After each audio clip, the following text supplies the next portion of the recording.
Pakar hukum pidana dari Universitas Islam Indonesia Yogyakarta Profesor Muzakir berpendapat, berbagai persoalan hukum diduga kerap terjadi hanya berjalan di tempat, bahkan berlarut-larut tanpa adanya kepastian hukum, seperti kasus penghilangan saham di Bluebird milik Mintarsi. Kalau terkait masalah pidana pada umumnya, katanya, penegak hukum masih timbang-timbang. Karena kalau diproses harus memerlukan biaya dan biaya yang keluar dari negara juga cukup besar.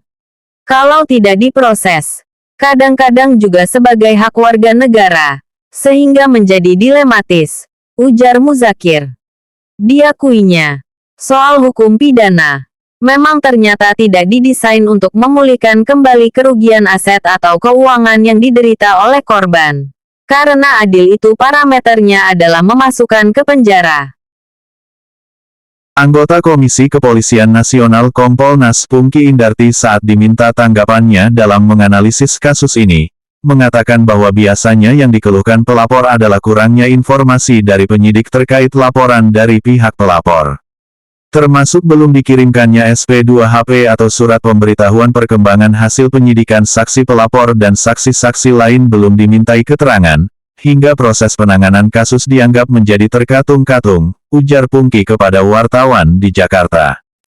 Kompolnas pasti akan mengklarifikasi dengan proses spesifikasi ke Irwasum terkait benar tidaknya pengaduan, ungkap dia. Oleh karena itu terkait kasus yang dilaporkan Ibu Mintarsi, dipersilakan dia dapat mengadukan ke Kompolnas untuk dapat kami tindak lanjuti, pungkas Pungki. Mintarsi pun berencana akan ke Kompolnas mengadukan mengenai laporannya tersebut.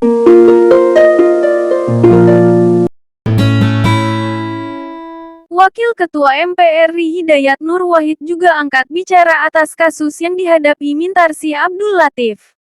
Menurut Hidayat, cita-cita ingin menjadi Indonesia merdeka dulu adalah untuk lepas dari ketidakadilan dan depresi penjajahan yang dilakukan oleh penjajah Belanda.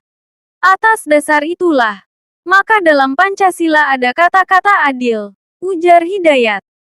Menurut Hidayat, Indonesia sudah berulang tahun ke-78 tahun. Seharusnya ada grafik menunjukkan kenaikan dari aspek keadilan.